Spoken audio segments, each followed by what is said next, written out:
Bitcoin just blew past $10,000 for the first time. It's up more than 900% this year.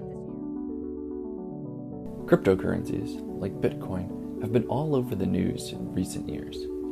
But do you know what cryptocurrency is and how it affects you? In this video, we're going to discuss cryptocurrency, why it was invented, and how it works.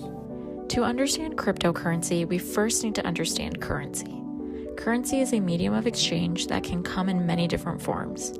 People used to directly exchange goods in a barter system, for example, trading 5 pounds of grain for a length of cloth. However, carrying goods with you all the time to make a trade is annoying to say the least. To solve this problem, people started using commodity money, where payments of a commodity, such as gold, were used as the standard medium of exchange. However, separating your hunk of gold into smaller chunks to make a payment is also inconvenient. To solve this problem, representative money was developed, where a token, such as a coin or a bill, with no intrinsic value, represents claim of ownership over the precious commodity such as gold.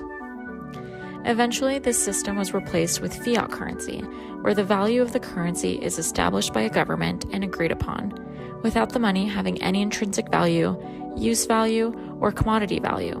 This is the system we use today. Fiat currency is valuable only because people trust that it is valuable and that it can be used for exchanges with each other. In fact, the whole system is built on trust.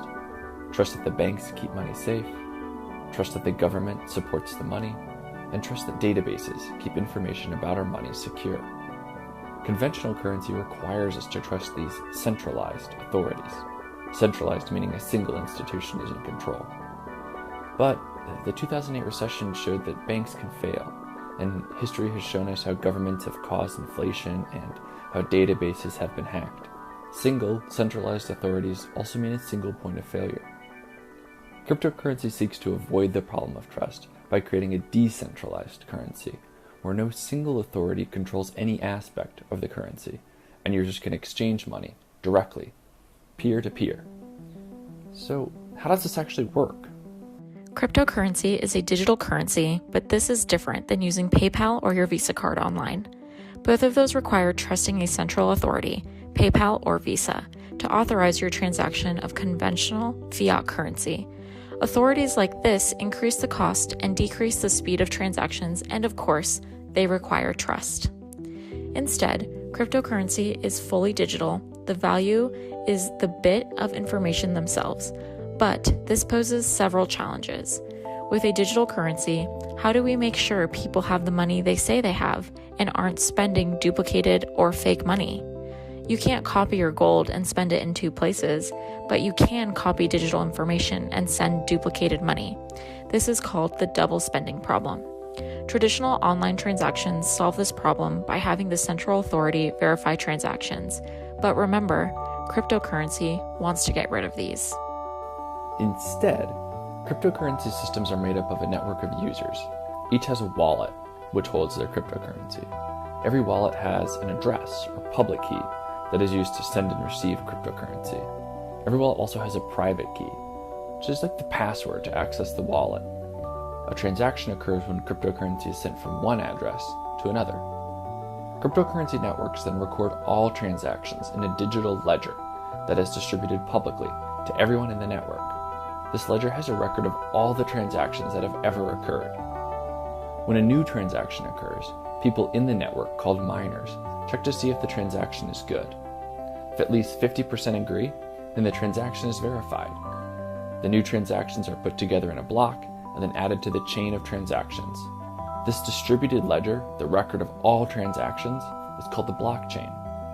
It's important to note that blockchain is not cryptocurrency itself, but rather the technology that cryptocurrency uses to verify transactions. In the blockchain, each block is linked to the previous block. This means that if you wanted to change a past transaction to make it look like you have more money in your cryptocurrency wallet, you would have to change the entire history of transactions, which is almost impossible to do since the history of transactions is shared by so many people. You would have to control over 50% of the network, which would be incredibly difficult.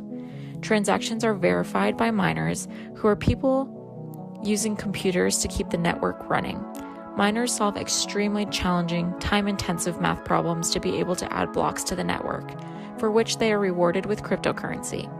It would require massive amounts of resources to generate the computing power required to control over 50% of the network. This is how fraud is prevented, by making it require a lot of work to add to the network. Because of this, cryptocurrency is considered virtually impossible to hack. Individual users have had their wallets hacked or lost their passwords. So, what does this all look like? A network of users all accessing the blockchain containing a record of all transactions. Transactions being verified by miners who check the transaction against the blockchain and then solve puzzles to add to the network, and by doing so adding currency into the system. This is the cryptocurrency system. A system without banks holding money or governments controlling money. Instead, there is only exchange, from peer directly to peer, without the need for central authorities, without the need for trust. This is a radically new kind of currency that alters how we understand currency and how we control money. If you want to learn more about where cryptocurrencies come from, how the blockchain works, how transactions are verified, or maybe some history, check out some of the videos linked below.